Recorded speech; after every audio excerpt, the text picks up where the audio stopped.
सुप्रभात बच्चों।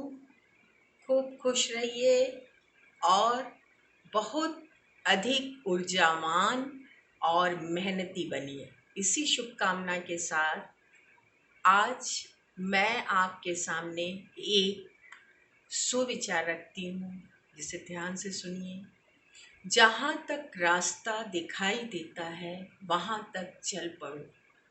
वहाँ पर पहुँचने के बाद आगे का रास्ता भी दिखने लगेगा।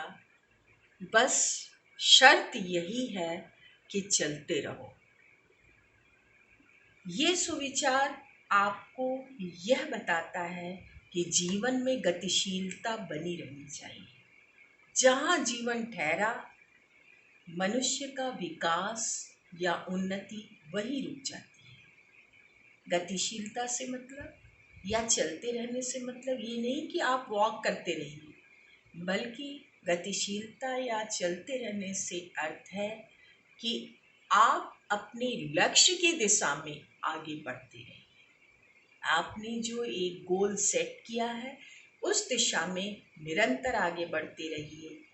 ये मतलब प्यारे बच्चों, अभी तक आप लोगों ने पाठ 5 तक के भाषा अभ्यास और भाषा माधुरी के सभी विषयों को पढ़ा, लिखा और जाना। आज मैं कुछ मूलभूत चीज जो कि आपने भाषा अभ्यास में लिखा भी है उसके बारे में बताने जा रही हूँ। आप लोगों ने बच्चों अनुच्छेद लेखन, संवाद लेखन और विज्ञापन, ये तीनों चीजें अपने भाषा अभ्यास में रचना कार्य के रूप में किया। मैंने बहुत से बच्चों में कुछ कमियां पाई, इसलिए आज का ये सत्र मैं आपको अनुच्छेद लेखन कैसे करना है, विज्ञापन कैसे बनाना है और संवाद लेखन कैसे करना है, ये मैं आपको सूक्ष्म बातें, कुछ मुख्य बिंदुओं पर आपका ध्यान दिलाना चाहूँगी। सबसे पहले मैं अनुच्छेद लेखन की ओर बढ़ती हूँ। अनुच्छेद लेखन, प्यारे बच्चों ध्यान इधर, अनुच्छेद लेखन अर्थात निबंध का ही एक छोटा रूप आप इसको मान सकते हैं। अनुच्छेद लेखन अर्थात निबंध का ही एक छोटा रूप। छोटा रूप, हाँ, जैसे निबंध में हम प्रस्तावना, विषय वस्तु, उपसंहार इस तरह से लिखते हैं और अनेक अनुच्छेद चेंज करके। अनुच्छेद इंग्लिश में आप जिसे पैराग्राफ कहते हैं उसे हम अनुच्छेद कहते हैं।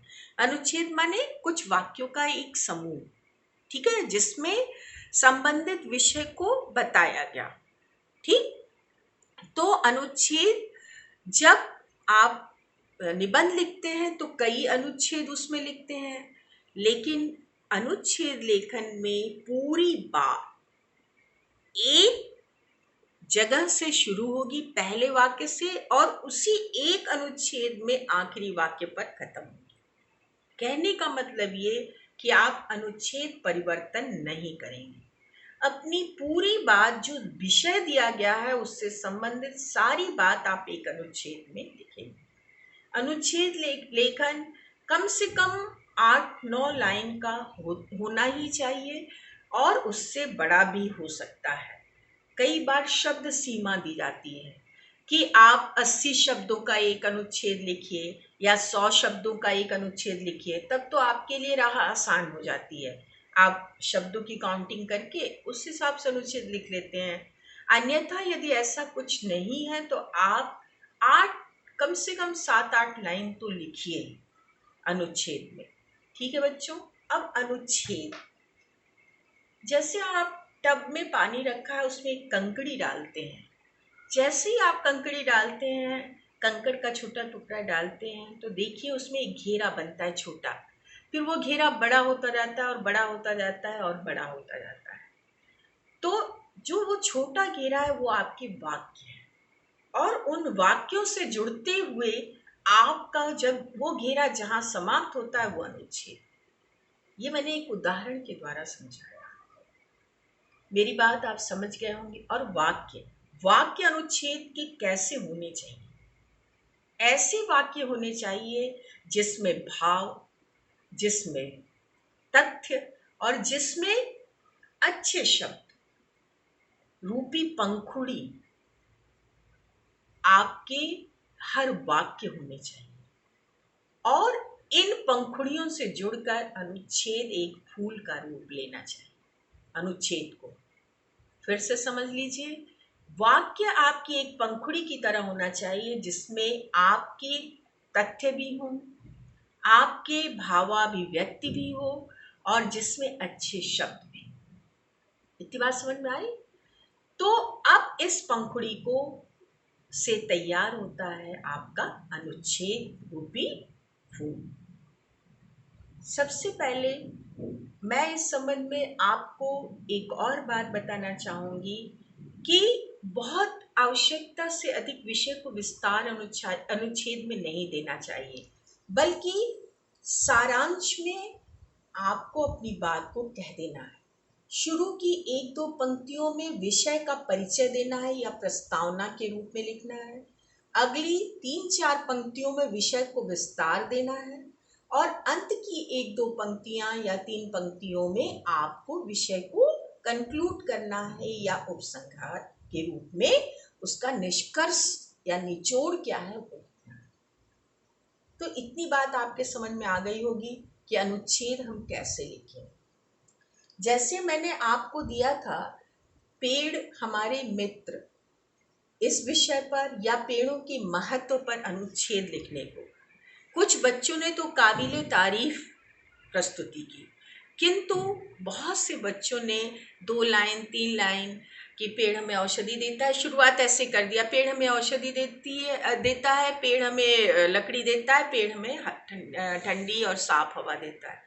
ऐसे नहीं लिखना है। अब आप क्लास 5 में पहुंच गए हैं तो एक लिखने का सही तरीका सीखिए। ये अनुच्छेद लेखन आपके आगे भी काम आता जाएगा। तो अब आप फिर से समझ लीजिए कि अनुच्छेद लेखन में मैंने आपको क्या बताया। सही शब्दों का चयन, सही वाक्यों का चयन, भावाभिव्यक्ति सही हो, माने अपने भावों की अभिव्यक्ति सही तरीके से हो, अनुच्छेद छोटा होना, बड़े विषय को छोटे रूप में खास खास बिंदुओं को ही उसमें प्रस्तुत करना चाहिए। ये आपका अनुच्छेद लेखन। इतनी बात समझ में आई बच्चों? अब हम लोग लेखन में अनुच्छेद लेखन के बाद संवाद लेखन पर चलते हैं।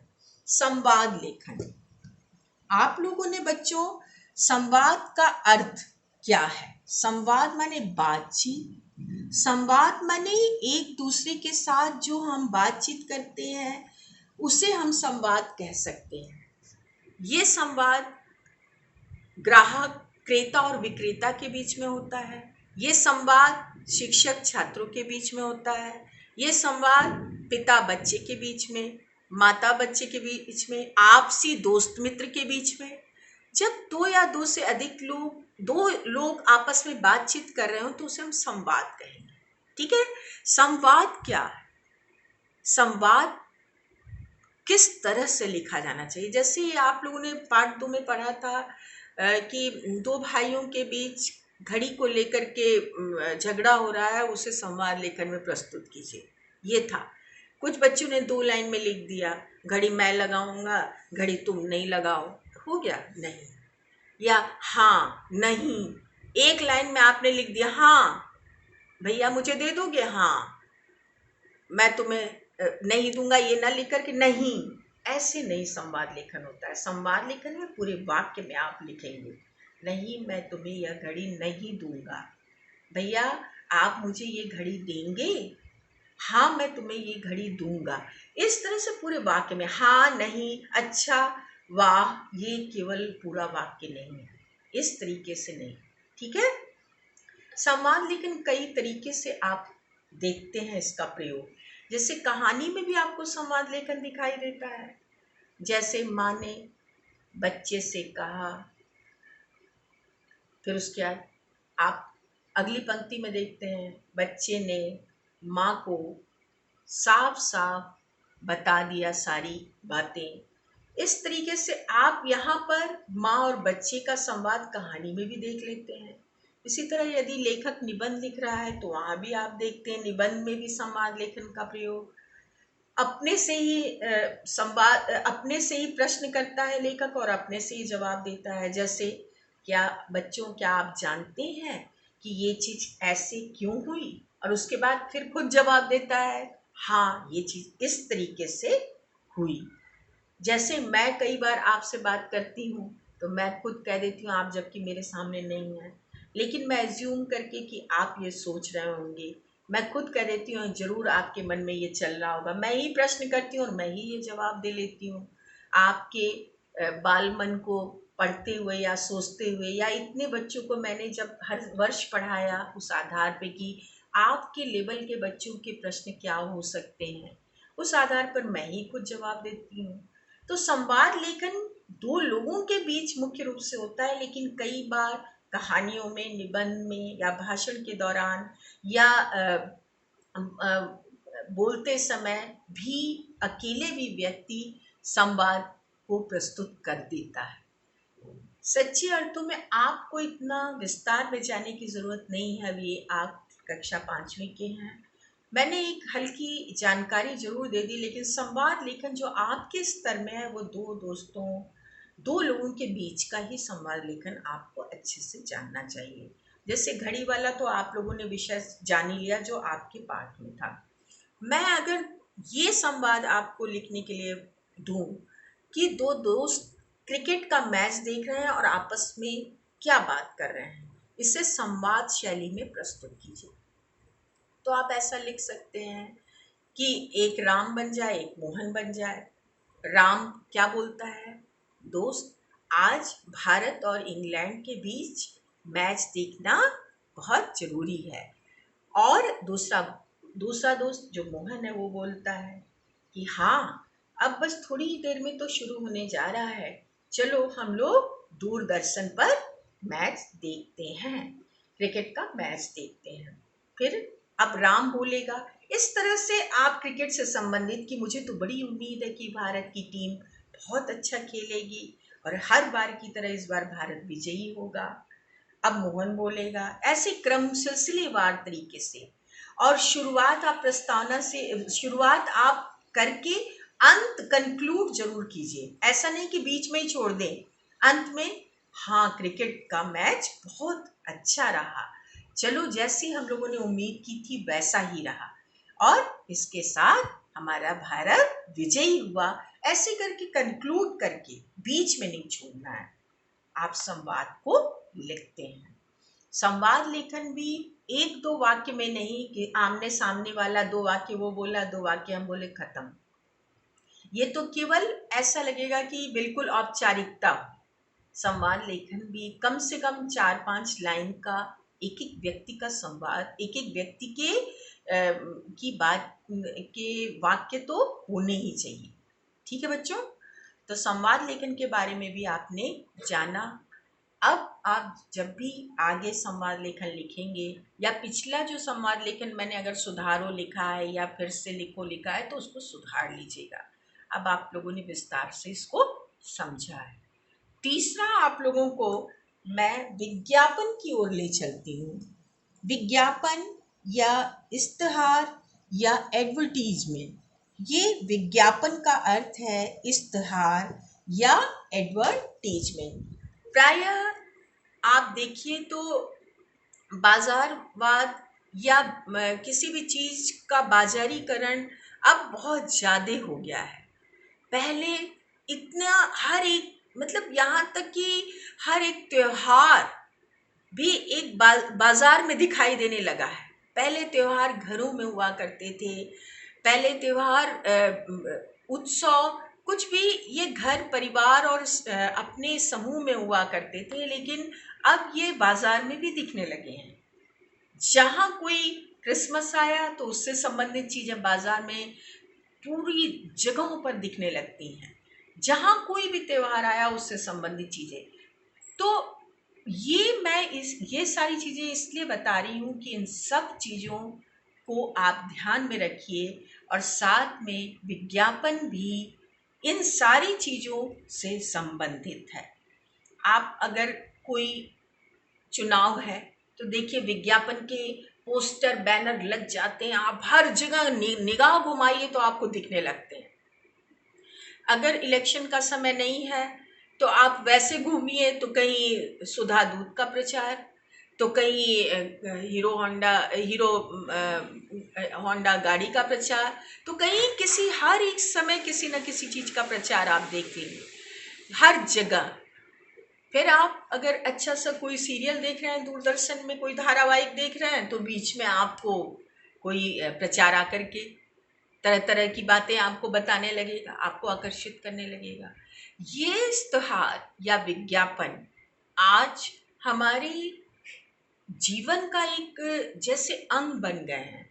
हमारे ज़बान पर उनके स्लोगन या उनके कुछ लाइन ज़बान पर चढ़ गए हैं, और उसका एकमात्र कारण है कि ये विज्ञापन इतने ज़्यादा आकर्षक बनाए जाते हैं कि मनुष्य उससे प्रभावित हुए बिना रह ही नहीं सकता।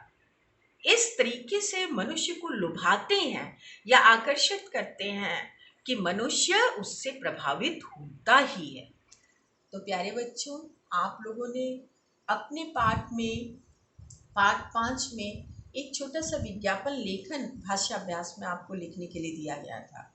कुछ बच्चों ने केवल चित्र ही बना दिए, कुछ ने उसमें उससे संबंधित स्लोगन लिखे तो बहुत सही नहीं लिखे, कुछ ने बहुत अच्छा भी लिखा। तो मुझे ऐसा लग रहा था कि मैं इन बिंदुओं पर ध्यान आपका दिलवाऊं। विज्ञापन लेखन के समय आपको कुछ प्रमुख बिंदुओं को ध्यान देना जरूरी है। मैं पहले आपका ध्यान कुछ खास विज्ञापन जो जिससे आप भी भली भांति परिचित हैं उसकी तरफ दिखाना चाहूंगी। इससे पहले ध्यान से देखिए, फिर हम लोग और चर्चा करेंगे। अंत में चाबी मिल ही गई, वर्षों की भयंकर परेशानी दूर हो गई। हाँ, आप भी लगाइए इस चाबी को। झंडू के च्यवनप्राश ने वर्षों से खराब स्वास्थ्य को फिर से ताजगी और उत्फुल्लता दे दी है। ताजगी और उत्फुल्लता, उत्फुल्लता माने प्रसन्नता, ठीक है। तो अब देखिए इसके बाद दूसरा प्रचार। व्यवहार कुशल वह है जो व्यवहार कला जानता है।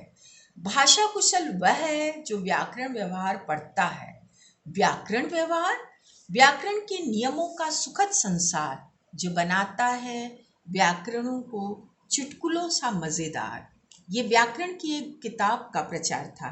इसके पहले झंडू के च्यवनप्राश का प्रचार था, और अब बिग बाजार, इससे सस्ता और अच्छा कहीं नहीं मिलेगा।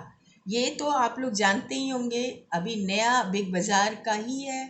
फिर अमूल, आप लोग अमूल बटर का प्रचार जानते होंगे, टेस्ट ऑफ इंडिया। फिर इसी तरह LIC, जिंदगी के साथ भी और जिंदगी के बाद भी। इस तरह से ये प्रचार मैंने आपको इसलिए दिखाए, आपको ये प्रचार नहीं बनाने हैं बेशक, लेकिन मैं आपका ध्यान आकर्षित करना चाह रही थी कि विज्ञापन ऐसे आप बनाइए कि आदमी के जबान पर चढ़ जाए, आदमी के दिमाग पर असर कर जाए, वो मन में उतर जाए। ऐसे विज्ञापन बनाइए और आदमी को बहुत, देखने वाले को बहुत अधिक प्रभावित करें।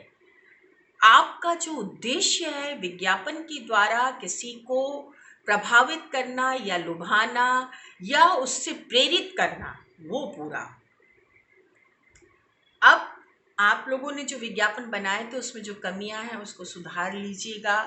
मैंने आपको विज्ञापन का विषय दिया था, क्या हमें पौष्टिक भोजन के रूप में खाना चाहिए, इस पर आधारित विज्ञापन बनाएं। अगर इसी तरह के किसी विषय पर मैं आपको विज्ञापन दूं, जैसे आतिशबाजी मुक्त दीपावली, ठीक है, या पर्यावरण बचाओ, इस पर एक विज्ञापन बनाइए, या स्वच्छता अभियान, इस पर एक विज्ञापन बनाइए। ये अगर मैं कुछ विषय दूं तो इस पर आपको सोचना होगा कि कैसे बनाएं। जैसे स्वच्छता अभियान, पहले आप एक बहुत ही आकर्षित करने वाला, बहुत ही खूबसूरत सा चित्र बनाइए संबंधित विषय से। जैसे स्वच्छता अभियान, तो आप अच्छे बच्चों को या कुछ सफाई करते हुए दिखाइए। ऐसी सफाई जो कि घर की ही ना हो, बल्कि समुदाय या समूह या मोहल्ले या स्कूल विद्यालय, कहीं ऐसी जगहों पर जहाँ वो सफाई जो सबके साथ मिलकर आप कर रहे हो, ऐसा कोई चित्र बनाइए। ठीक है। और फिर वहां पर एक सुंदर सा स्लोगन लिखिए स्वच्छता से संबंधित। इसी तरह से आतिशबाजी मुक्त दीपावली, आप दियों की एक अवली बनाइए, अवली माने पंक्ति बनाइए। फिर वहां पर आप लिखिए कि दीपावली सच्चे अर्थों में यही दीपावली है। और दूसरी तरफ आप क्रैकर्स या पटाखों का चित्र बनाकर उस पर क्रॉस का चिन्ह लगा दीजिए कि अब की बार आतिशबाजी मुक्त त्योहार, ऐसा स्लोगन लिख सकते हैं। या अब की बार ऐसी दीपावली जिसमें आतिशबाजी का कोई स्थान न हो, ऐसी करके कुछ स्लोगन आप डाल सकते हैं। तो प्यारे बच्चों, अब हमारा विषय यहीं पर, अब मैं अपने विषय और अपनी वाणी पर विराम देना चाहूँगी, क्योंकि आप लोगों के लिए इतना समझाना काफ़ी होगा तीनों विषय के लिए। और आप तीनों विषय पर अब अपने विचार एक बना चुके होंगे मेरे समझाने के बाद। अगर फिर भी कोई चीज़ ना समझ में आई हो तो सत्र के दौरान निश्चित पूछ लीजिएगा, और अभी ही पूछ लीजिएगा। आज मैं आपको गृह कार्य के रूप में एक विज्ञापन बनाने के, लेखन नहीं, एक विज्ञापन बनाने को दे रही हूँ, और एक अनुच्छेद लेखन और एक संवाद लेखन दे रही हूँ, जिसे आज ही शाम को 5 से 7 के बीच में जमा कर दीजिएगा मेरे पर्सनल व्हाट्सएप नंबर। धन्यवाद।